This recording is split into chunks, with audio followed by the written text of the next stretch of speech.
Hi friends, welcome back to our channel. நம்ம சேனலில் subscribe பண்ணாதவங்க சப்ஸ்கிரைப் பண்ணிக்கோங்க. மறக்காமல் லைக் பண்ணி சப்போர்ட் பண்ணுங்கள்.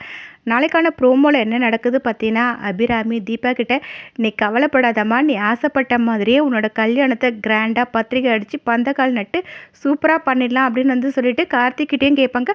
கார்த்திக்கும் உங்களோட விருப்பம் என்னமோ அதே தான், எனக்கும் சந்தோஷம், நீங்கள் என்ன நினைக்கிறீங்களோ அதே பண்ணுங்க அப்படின்னு சொல்லுவாங்க.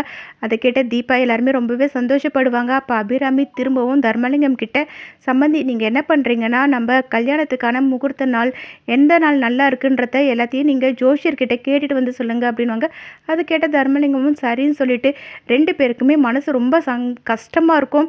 அப்போ ஜானகி எங்கே இந்த கல்யாணம் நடக்கலைன்னா அந்த ஜோஷியர் நம்மளை பார்க்க சொன்னார்ல, இன்னொரு விஷயமும் நம்ம கிட்ட சொல்கிறேன்னு சொன்னார், அதனால என்னன்றதை நம்ம போய் கேட்டுட்டு வரலாங்க அப்படின்னு சொல்லுவாங்க. தர்மலிங்கமும் ஓகே சொல்லிட்டு 2 பேருமே ஜோஷியரை போய் பார்ப்பாங்க. அப்போ ஜோஷியர் என்ன நான் சொன்ன மாதிரி கல்யாணம் நடக்கலை தானே அப்படின்னு கேட்பாங்க.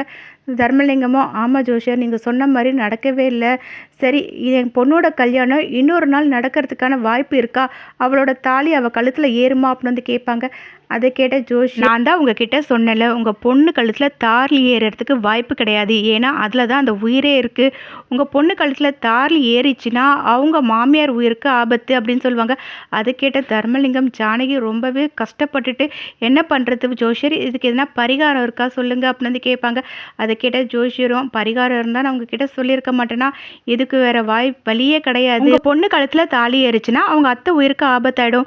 ஒன்று உங்கள் பொண்ணு நல்லா வாழணுன்னா தாலி ஏறாமல் இருக்கணும், அவங்க கழுத்தில் தாலி ஏறிச்சுன்னா அவங்க அத்தை அவங்க கூட இருக்க மாட்டாங்க அப்படின்னு சொல்லிட்டு இருப்பாங்க. அதை கேட்ட 2 பேருமே ரொம்பவே ஷாக் ஆகிடுவாங்க. எப்படியே இந்த ப்ரோமோ எண்ட் ஆகும், நெக்ஸ்ட் எபிசோடில் என்ன நடக்கு தெரிஞ்சுக்க நம்ம சேனல் லைக் பண்ணி ஷேர் பண்ணுங்கள், மறக்காமல் சப்ஸ்கிரைப் பண்ணிக்கோங்க. தேங்க்யூ.